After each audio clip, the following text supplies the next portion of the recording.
बच्चों class 10th में good morning.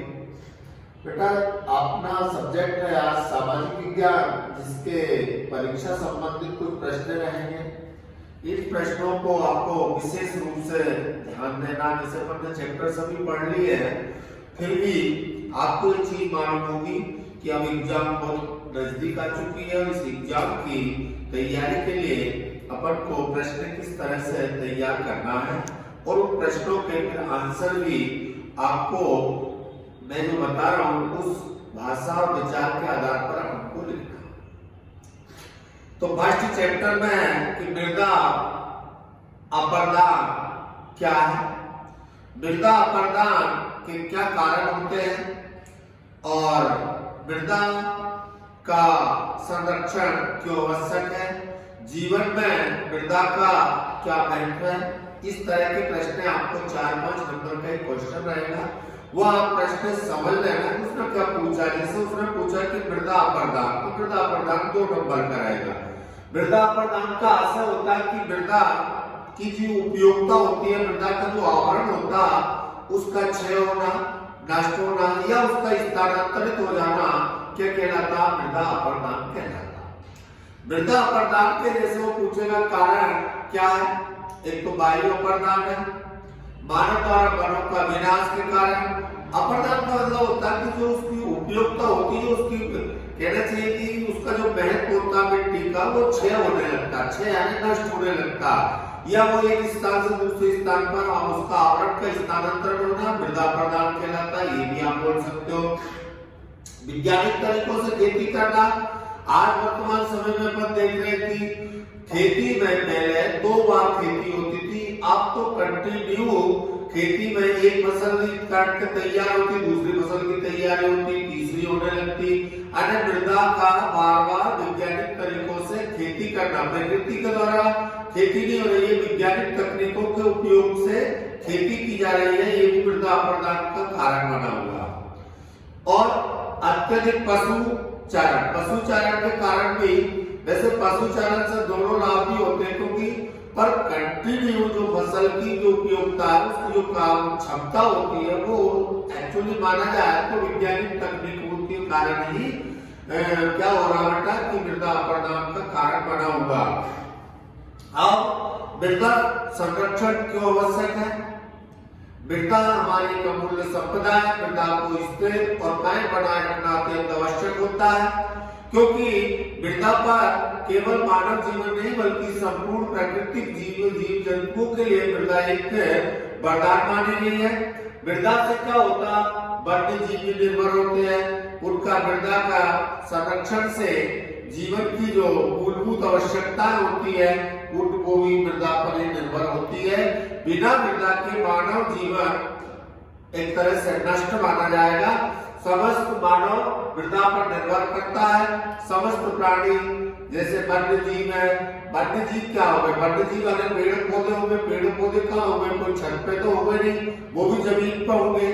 तो इस तरह से मृदा पर समस्त वस्त्र मृदा से प्राप्त होते हैं।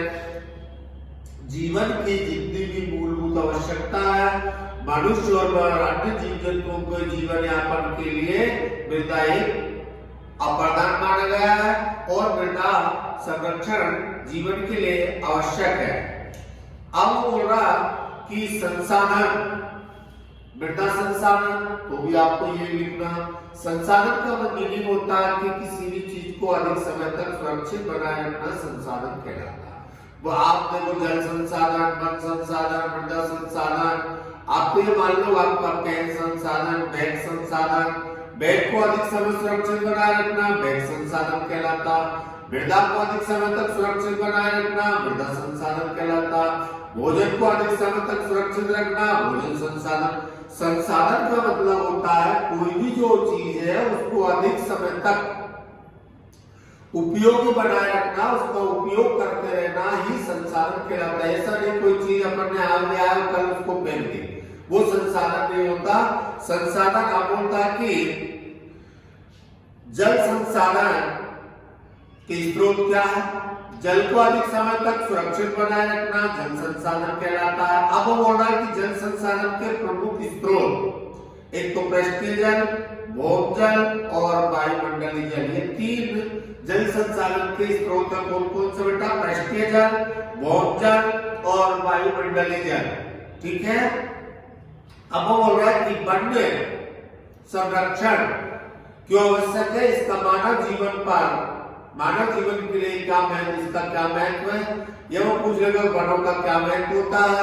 अब वन संरक्षण का मतलब होता है वनों को अधिक समय तक सुरक्षित बनाए रखना, वन संसाधन कहलाता। अब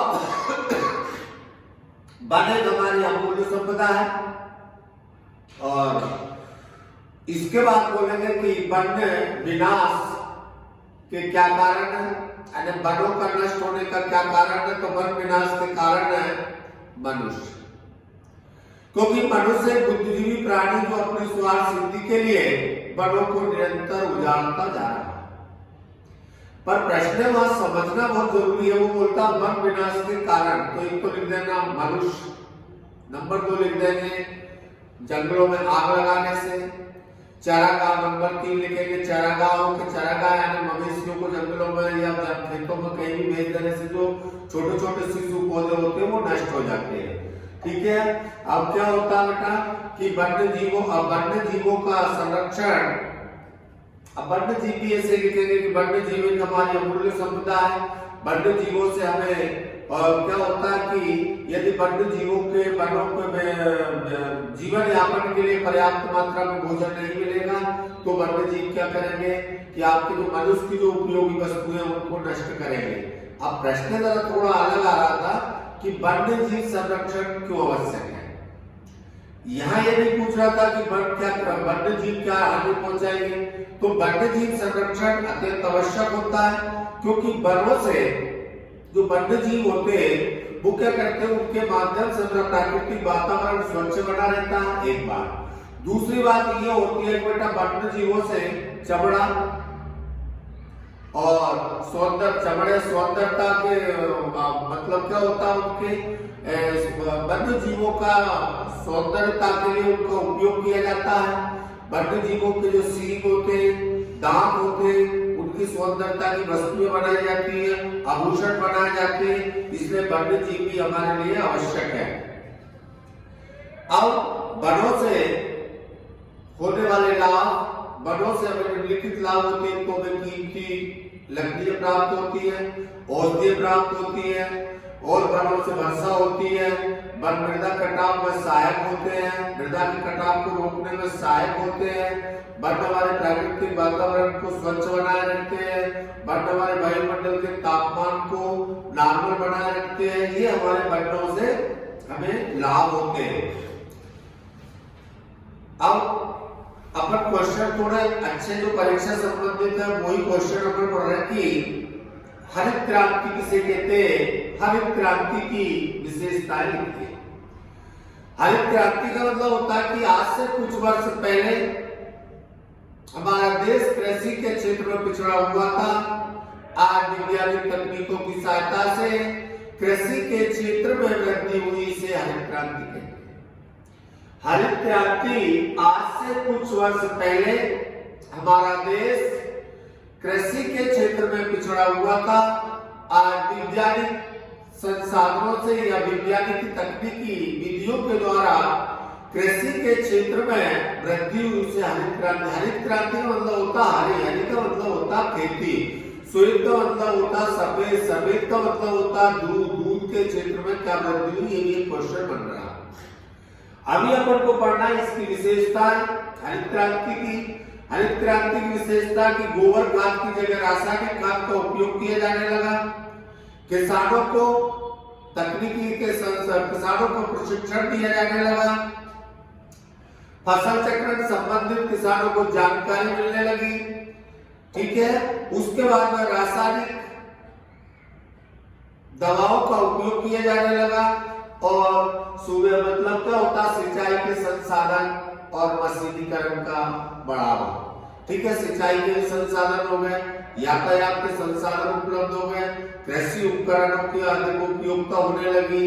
ये सब चीजें कृषि हरित क्रांति की विशेषता रही है। प्रश्न यही से करेंगे कि मैंने आपको बताया कि आज से कुछ वर्ष पहले, अब कंफर्म टाइम भले मत बताना, हमारे क्षेत्र कृषि के क्षेत्र में पिछड़ा हुआ था और वैज्ञानिक तकनीकों की सहायता से कृषि के उत्पादन के क्षेत्र में वृद्धि हुई श्वेत क्रांति के।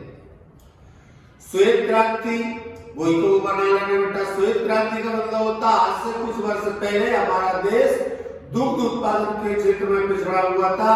आज वैज्ञानिक तकनीकी की सहायता से दुग्ध उत्पादन के क्षेत्र में वृद्धि हुई, उसे श्वेत क्रांति कहते हैं, क्योंकि नई नई नस्ल तैयार की जाने लगी वो वैज्ञानिक विधियों के द्वारा।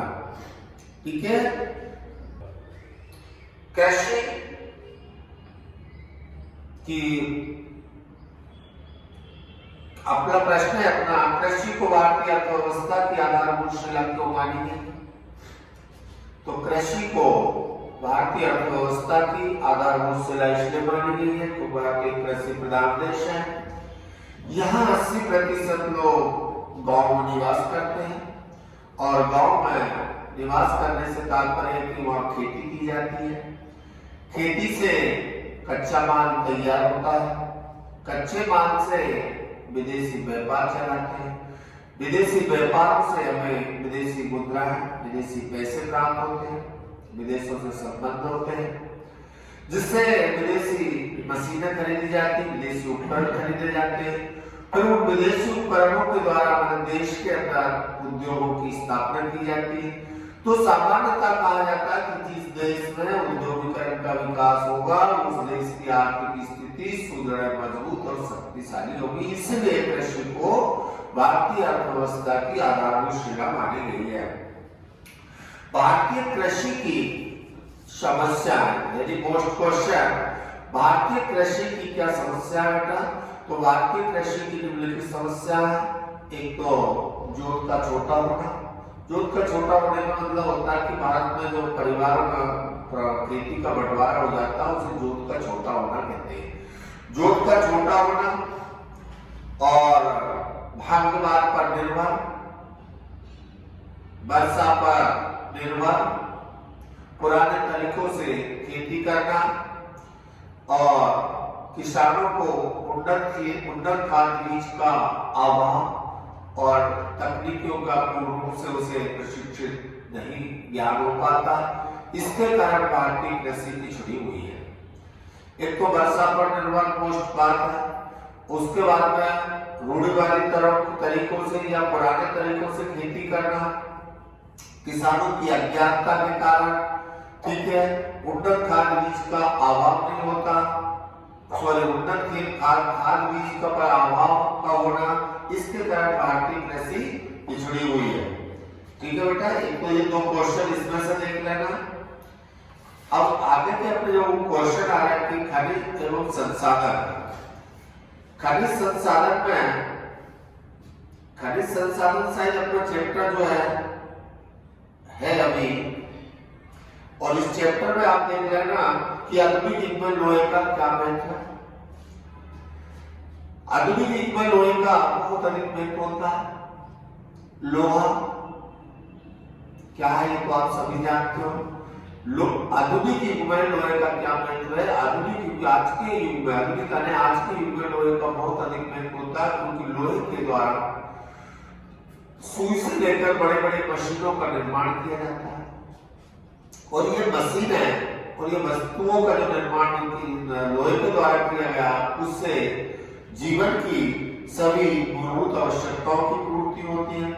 और अपन पहले पढ़ चुके थे, क्योंकि लोहे के द्वारा क्या होता है कि मशीनें और मशीनों के माध्यम से उद्योग और उद्योगों के माध्यम से क्या होता है कि वस्तुओं का निर्माण जब होगा तो समय के अनुसार उनकी उपयोगिता अधिक बढ़ेगी। जैसे आज मान लिया जाए कि अपन बोल सकते रेलगाड़ी, ट्रैक्टर, ट्रॉली, वायुयान, ठीक है, सुई, अरे ये मान के चले कि मकान, अरे लोहे के द्वारा छोटी से छोटी लेकर बड़ी से बड़ी वस्तुओं का निर्माण लोहे के द्वारा किया जाता है और लोहे के द्वारा जो वस्तुओं का निर्माण किया जाता उन पर हमारी मूलभूत आवश्यकता निर्भर होती है और आवश्यकता उसी से खेतियों जैसी वस्तुओं का खेती जैसे कार्यों में लोहे का अधिक महत्व माना गया है।